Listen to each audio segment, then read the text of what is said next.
Bonjour à tous. Décidément, c'est pas demain la veille qu'on pourra arrêter de parler de propagande anticonspirationniste et arrêter d'essayer de rire quand même de tout cela plutôt que de s'abîmer la santé en s'énervant des sornettes laborieuses d'une bande qui chiotte exaltée en furie hystérique comme jamais contre leur bon vieux moulin chéri. Donc, tout comme sur d'autres sujets, il me semble que dans cette grande alerte à la menace parano-complotiste, on a atteint depuis belle lurette quand même ce que j'appelle le point bozo, ce stade du spectacle où concrètement on a tous dû supporter de lire, entendre, voir et bouffer dans la presse écrite, les radios et les télés 100 fois plus d'anti-conspi en croisade que de ces fameux conspirationnistes, où que ce soit, vraie vie y compris. Il y a d'ailleurs fort à parier qu'à chaque fois de nombreux Français apprennent l'existence de thèses conspirationnistes tout simplement en tombant sur ces nombreuses émissions qui dénoncent les obsédés du complot à intervalles réguliers. Ces émissions sont administrées en parallèle avec le traitement de fond, Zombie Flex plus électrochoc en JT matin, midi et soir.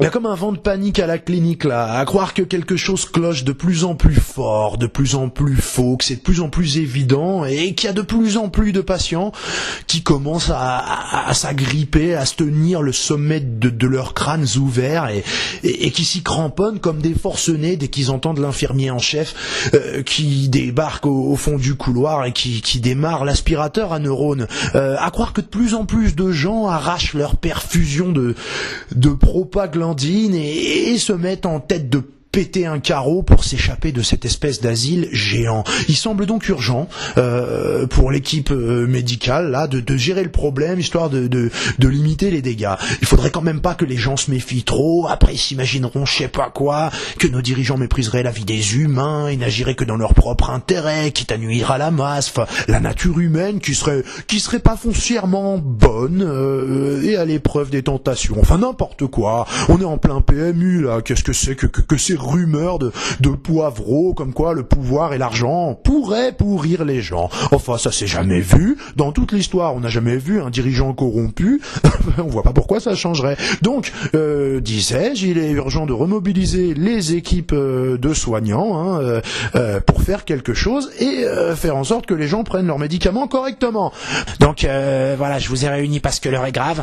On détecte de plus en plus de pensées non autorisées sur à peu près tous les capteurs. USA, dette, finance, guerre du bien contre le mal, j'en passe et des meilleurs. Aucun sujet n'est épargné et le doute s'installe chez les citoyens. L'heure est venue donc d'écraser très très vite le doute dans l'œuf parce que sinon on ne sait pas où ça va finir. Et donc il est temps de lancer une vaste et implacable contre-attaque afin de rétablir pour les siècles et les siècles définitivement la prédominance éternelle de la vérité suprême, démocratiquement bien entendu. Bon, vous allez me dire, c'est vrai qu'on a déjà zéro conspirationniste dans les médias. Ils ont été refoulés sur Internet, c'est bon, on a bien bossé. Ils touchent une personne sur 1000. Mais moi, je vous répondrai que c'est encore beaucoup trop. On va pas se mentir, l'objectif chiffré, on le sait tous, c'est zéro. Zéro contestation de la vérité télévisée, c'est pas compliqué. Zéro doute. Tout le monde pense comme on a dit et tout se passera bien. Donc, il nous faut un nom de code pour cette offensive. Moi, j'ai pensé à Godwin Strike. Ouais, c'est ça, exactement. On va continuer à pilonner le débat avec ça. Hitler à toutes les sauces. On s'en fout, on n'est pas là pour discuter. T'es pas d'accord, Hitler. T'es pas content, Hitler. Tu te lèves pour aller pisser pendant la pub trop souvent, Hitler. Je crois avoir fait amplement le tour de la mare au connard et de la question de ce que chaque personne saine d'esprit, un petit peu honnête intellectuellement et sobre, c'est important aussi, devrait penser de cette godwinophilie compulsive qui irrigue visiblement le cerveau des auteurs du manifeste du commando de Glandu contre le conspirationnisme et l'antisémitisme et quoi d'autre? Non, c'était tout? Sûr, le cannibalisme, les cheveux gras, les pellicules, on s'en fout. Bref, le hasard fait bien les choses car allez voir se toucher avec cet argument éculé, à chaque fois transporté par le plaisir fiévreux de vaincre en trichant et en mettant toujours le doigt au même endroit, enfin sur le même sujet, devrais-je plutôt dire, on se dit qu'il est bien amusant de noter que le point Godwin est un point G en bonne et due forme. Et ils sont quand même pas mal à avoir trouvé leur. Bon, qu'est-ce qu'on disait ? Sérieusement, dans ces dernières vidéos, vous vous rappelez, j'ai vraiment fait tout ce que j'ai pu. Oui, c'est vrai, pour expliquer un tas de choses à des meubles, mais surtout pour montrer à ceux qui l'auraient pas remarqué d'emblée et qui seraient de bonne foi, la bêtise d'acier qui structure ce manifeste. Ce crétinisme borné, froid et lourd dont on fait, selon moi, les bonnes baramines.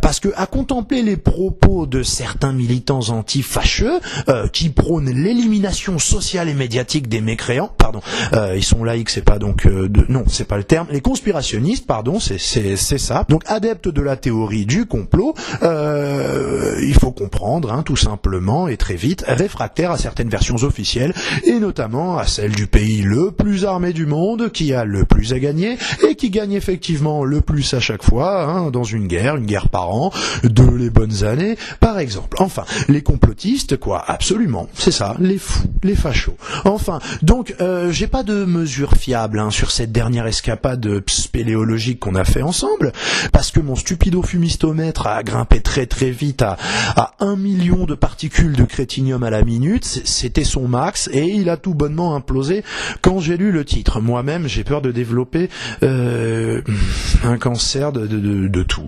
Ça fait donc le 3e débilomètre que je grille. Je vous laisse deviner qui j'étais en train de mesurer lors des premières pannes. Vous gagnez un scan crânien dédicacé des 2 spécimens concernés si vous trouvez. Mais pour le coup, moi j'ai carbonisé mon 3e débilomètre, télé éteinte, radio éteinte, devant l'œuvre d'un internaute, d'un héros anonyme de la bêtise conçu comme une œuvre d'art. La bêtise protéiforme, universelle, presque infinie, contenue dans tout l'univers, compactée en quelques mots, la bêtise dense, droite au but, efficace, synthétique. De l'art, quoi, un happening, voyez vous-même. Regardez. Bricmont s'exprime sur le bloc mer rouge de Michel Collomb. Voilà, c'est tout. Qu'est-ce que vous en dites de ça? Franchement, on a une star là.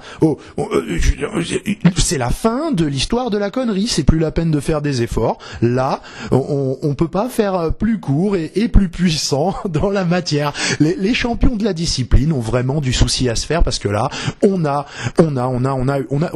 quelqu'un qui pourrait devenir une légende, je suppose. Hein. Alors, un point déjà pour la créativité parce que je reconnais invoquer autre chose que les nazis pour évoquer le mal absolu, c'est assez novateur, fallait oser, et j'espère d'ailleurs que C2G va pas lui faire des problèmes pour cette fantaisie et ce petit écart dans le choix des métaphores. Enfin, à ce stade, on reconnaît bien sûr hein, la patte classique de ce genre d'épluché du bulbe qui parle en groupe de rayer les conspis, d'extirper la vermine brune, de traquer les gens jusqu'au bout, tout en rotant quand même de temps en temps que le paisible Michel Collomb est un Khmer rouge. Ce qui n'est pas paradoxal du tout, hein, en l'an 10 ou 12 après Secret Story, contester la vérité média et participer au massacre de presque 2 millions de personnes, c'est kiff bourricot, c'est criminel, c'est odieux, dans les mêmes proportions.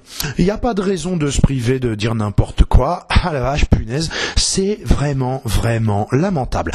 J'ai déjà dit les gars, soyez sérieux. De temps en temps, scanner de la tête. Vérifiez quand même, ne déconnez pas, vous avez sûrement des familles, des enfants qui vous aiment quand même, malgré tout, c'est comme ça, on est génétiquement programmé pour aimer ses proches, aussi spectaculairement cons qu'ils puissent être. Merde, mais pensez à ces gens-là, vous n'allez pas les laisser seuls, ils ont besoin de vous peut-être. Moi, je m'en fous, au fond, mais quand même, j'ai déjà dit, si c'est pris suffisamment tôt, vous avez une chance de sauver, non pas votre cerveau, soyons sérieux, mais en tout cas, votre vie. Enfin, pourquoi se gêner hein allez, c'est parti, les petits plats dans les grands. Michel Collomb, c'est un Khmer rouge, donc que de maturité dans le recours aux comparaisons sanglantes comme ça, que de décence aussi, et puis que de respect surtout pour les millions de morts que vous cuisinez a priori à toutes les sauces, hein, nécrophages que vous êtes, pour accompagner vos petits plats idéologiques et faire taire vos adversaires. Mais méfiez-vous quand même, qu'à force, les mômes, dans plusieurs générations, ne finissent pas par s'imaginer que Hitler était un humoriste controversé, dont les propos pouvaient parfois être choquants et que c'était l'essentiel de ce qu'on avait à lui reprocher, et que Pol Pot était un type qui avait le défaut principal de se méfier de la télévision et du coup de ne pas la donner à son peuple, et puis de détester les Américains. Voilà, c'est un anti-américaniste primaire, Pol Pot. C'est là où on en sera. Je suis sérieux, il y a le risque qu'à force d'assimiler les nazis et les Khmers rouges à toute une foule de gens qui peuvent vous déplaire, même nous déplaire à n'importe qui, je n'en sais rien, ça dépendra toujours de qui on parle, mais qui n'ont tué personne, et dans quelques années, vous vous retrouverez à dire attention, fasciste, nazi, et que ce sera pour de vrai. Ils seront tellement désensibilisés sur ces concepts, puisque tout est nazi, donc rien n'est nazi au final, vous vous trouverez peut-être comme le môme qui criait au loup. Parce que, messieurs, dames, ahuris anonymes ou fameux, je sais plus d'où sort cet adage là sur la démocratie qui est censé ne s'user que si on s'en sert pas. Je me penche pas là-dessus parce que normalement, à la base, j'expliquais juste que Fifi Trouduc de C2G me devait un mongolomètre. Donc, paraît que la démocratie ne s'use que si on s'en sert pas. Peut-être, je sais pas, je m'en fous. Je dirais qu'en revanche, il y a un truc dont je suis sûr, c'est que l'inverse est vrai à propos des mots et des concepts qui, eux, s'usent à force d'être employés à tour de bras, l'évocation des pages les plus sombres, etc., pour parler de n'importe quoi, pour défendre n'importe qui, et d'une manière générale, à chaque fois qu'on a un pet de travers. Ah, la méthode Taser, le cache-sexe miteux des impostes-intellectuels de cours. Enfin, il y a sûrement même des pauvres gens quelque part qui vous trouvent malins et éloquents, et qui se sont jamais demandé de quoi vous parleriez tous, bande de ploucs, si les nazis n'avaient pas existé. Mais je vous le dis, c'est très dangereux, vos figures imposées. Je vais encore essayer de vous l'expliquer. Si par hasard il y avait un seul d'entre vous qui était encore à l'écoute. Il y a le risque logique qu'à force d'assimiler vos indispensables monstres massacrants, vos monstres mythiques, les nazis, les Khmers rouges, à toute une foule de gens qui, eux, n'ont tué personne, dans quelques années, vous vous retrouverez effectivement à dire attention nazis pour la 680 millième fois depuis le début du mois, sauf que là, vous vous retrouverez à dire attention nazis à des gens qui se diront bon, des nazis, encore. Au pire, ils vont faire des blagues de mauvais goût, y a pas de danger. Au pire, ils vont nous dire de pas regarder la télé, ça s'arrêtera là. Bon, qu'est-ce qu'on bouffe? Y a quoi à la télé, justement? Un documentaire de Caroline Fourest, on va le regarder. Vous aurez l'air bien con, et moi aussi, vu que je délaye de toutes les façons possibles la démonstration du fait que c'est encore plus dangereux que ça n'est débile. Et c'est dire, parce que nazi, au bout d'un moment, ça ne veut plus rien dire si vous perdez pas très très vite cette détestable et cette obscène habitude d'escamoter tous les débats qui vous fatiguent d'avance dans la culotte d'Adolf Hitler. Mais j'ai déjà expliqué ça, et je n'ai pas les diplômes en neurochirurgie pour aller leur rafistoler la tête à tous et leur faire comprendre que si j'ai bien tout suivi à l'école, les nazis, les Khmers rouges, ils ont pas glissé des quenelles, ils ont pas critiqué les USA, ils ont tué des gens en masse. J'ai bien compris l'école, ce qu'on m'a dit ou pas? Bon, alors, j'ai déjà dit ça. Mais je réalise à quel point je déraille en appelant les gens à la décence sur ce sujet. La décence, mais ça existe encore ce truc-là? Il est évident que si ça existe encore, c'est passé de mode depuis longtemps, c'est ringard, c'est même kitsch. La décence? Au placard, rien à foutre. Envoie la mémoire des morts, je vais insulter Colomb avec, je vais défendre un de mes potes en mauvaise posture, si j'ai le temps, j'irai contester un PV avec, je m'en sers pour à peu près tout. Tiens, l'autre jour, ma femme a la migraine, je lui sors comme ça, du tac au tac. Bah voyons, la migraine, c'est ça. Allez, bonne nuit, Eva Brown, je l'ai mouché là. Enfin, je me doute que c'est bien pratique pour avoir l'impression d'avoir toujours raison à tous les sujets, mais je trouve que c'est quand même nul à chier en plus d'être indigne. À croire que moi, je me fais une idée plus précise que Bernard-Henri Lévy ou les connards de C2G de ce que signifie nazi, ou en l'occurrence Khmer rouge. Moi, On m'a bien expliqué ça à l'école et j'avais cru avoir compris. Enfin, qu'est-ce que tu veux faire quand ce genre de personne-là, citoyen de gauche, tombe sur la vidéo 86A qui parle du manifeste C2G, je sais, j'ai pété les plombs pour le coup, c'est indéniable, eh bien il lâche son commentaire, connerie plus ton suffisant, arrêtez à 2 minutes. A priori, 2 minutes sur 80, c'est suffisant. Je me penche un instant sur le cas de ce mec, parce que sans aller jusqu'à tout se taper, il y a quand même un minimum, il me semble. On est d'accord, si on parle d'un bouquin, t'es le genre de mec qui a un avis à propos de cet ouvrage, qu'il a arrêté à la page 10, alors que le bouquin fait 400 pages. Quand on est à 2 minutes sur 80, on est à peu près à 10 pages sur 400. C'est le ratio. Donc s'il y a une préface, le bouquin, tu l'as même pas commencé. Donc t'es mignon, mais du coup, est-ce que tu sais vraiment de quoi tu parles ? Quel âge as-tu ? Où sont tes parents ? Enfin, je me fais avoir à chaque fois, tellement c'est cocasse, ces commentaires auto-déglingants qui se délégitiment tout seul en précisant par exemple, je l'ai écouté 1 minute et voilà quand même mon avis sur la question. Ça me fait penser aux zombies qui me sortent parfois des coms du genre véridique, tu es un raciste comme tous ceux de ta sale race l'ont toujours été. Un an je passe. Du coup, il entend ça, il s'assomme en percutant une grue, le pauvre. J'en étais où ? Il y en a plein qui se vantent d'avoir une idée précise des 99% de propos qu'ils n'ont pas entendus. Remarque, ça expliquerait que les C2Gistes en stade final aient le cran de braver le ridicule crasse en se demandant, comme des crétins allégoriques, je comprendrai jamais pourquoi ces gens ont la haine des juifs. Qui ça ? De qui tu parles ? De qui a la haine de quoi ?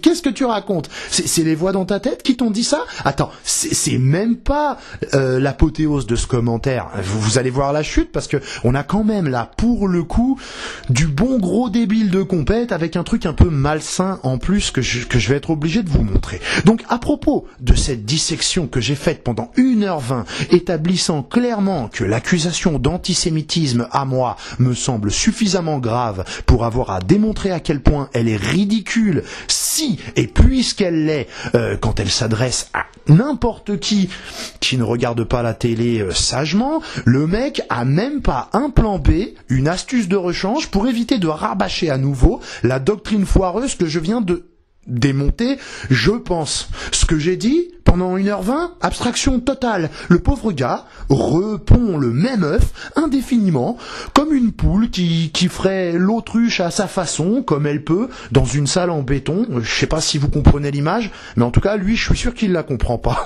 Mais je crois que c'est quand même la bonne. Mais attention, on n'est toujours pas au bout du cancer de sa tête, sans déconner. Je redoute, moi, qu'à force de densification du néant intellectuel mondial, on arrive à l'accident cosmique majeur, à un trou noir aspirant l'univers tout entier à l'intérieur de rien du tout. Je sais pas comment formuler ça, l'antimatière grise, je sais pas. Oui, pardon, excusez-moi, j'ai dit trou noir. C'est un terme officiel, trou noir, c'est dans le dictionnaire et c'est dit sans malice. Donc je le précise, au cas où un auditeur abruti s'imagine que c'est une pique négrophobe. Bon, normalement, c'est évident que c'en est pas une, on n'est quand même pas à l'Assemblée nationale, mais je précise parce que de nos jours, putain, j'ai beau être au courant, je suis toujours bluffé. Ça a l'air anodin, ces humbles considérations anthropotrologiques, mais je crois que ces gens très limités sont vraiment un élément important, une conséquence et un facteur à la fois de quelque chose d'extrêmement préoccupant.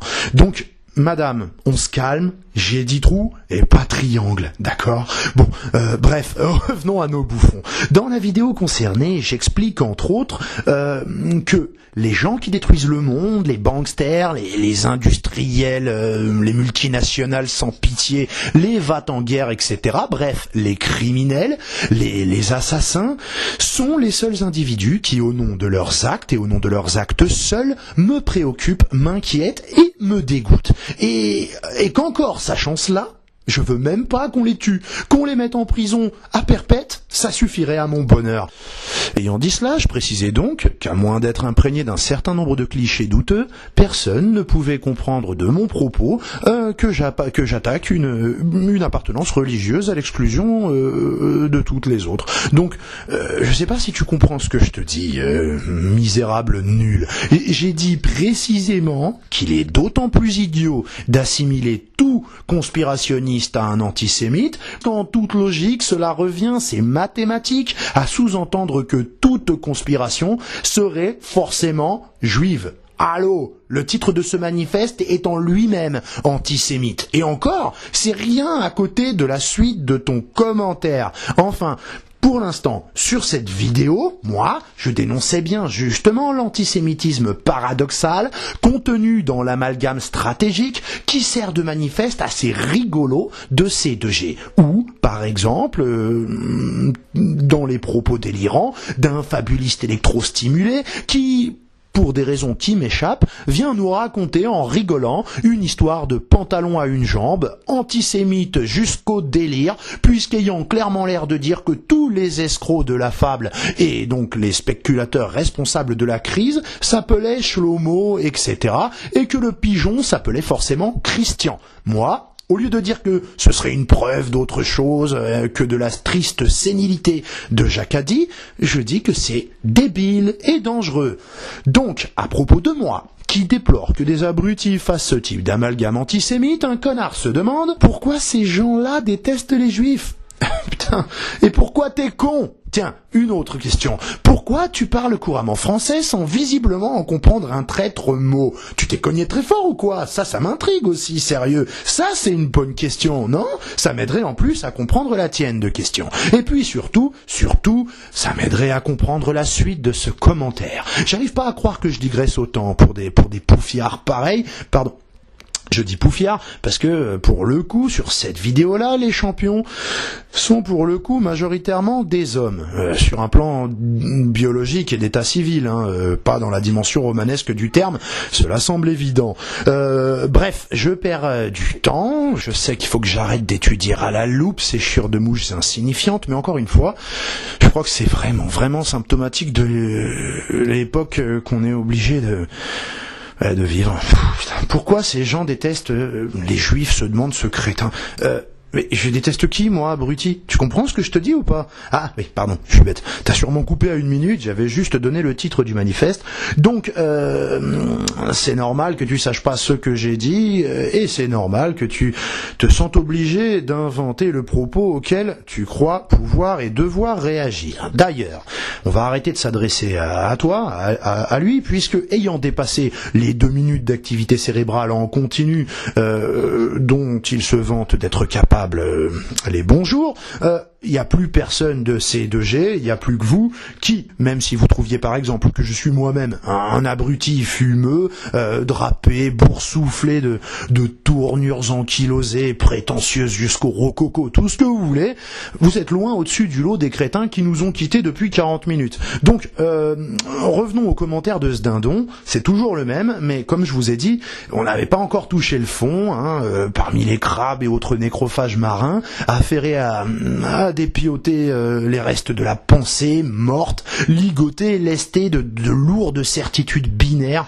et noyée à jamais, oubliée pour de bon. Donc on l'a vu, il présume ce connard que l'auteur de la dite vidéo déteste les juifs. Un extrait pour illustrer ça ? Pas du tout. Ok, j'y reviens pas. Mais surtout, vous allez voir que la suite est croustillante parce que le professeur Duglan, il va de sa petite analyse psychosociologique à 3 € la pipe pour expliquer cette haine qu'il me prête gratos, comme s'il en avait lui-même des caisses en stock et à revendre, comme quoi j'aurais eu des problèmes avec des juifs quand j'étais petit. Et, attention, tenez-vous bien les gars, non pas parce que je me serais fait racketter ou péter la gueule par des juifs, ça c'est ce qui se dit par exemple avec les arabes dans le rôle du stimulus initial supposé quand quelqu'un est raciste tout court. Bref, on reste dans ce paradoxe des antiracistes d'assimiler raquette et arabe tout naturellement pour dénoncer un raciste, mais là vous allez voir qu'on est largement au-delà. Donc il a décidé que j'étais antisémite et son Mon explication, c'est un traumatisme d'enfance. Ça, c'est original. Et là, attention, c'est pas la raquette, hein.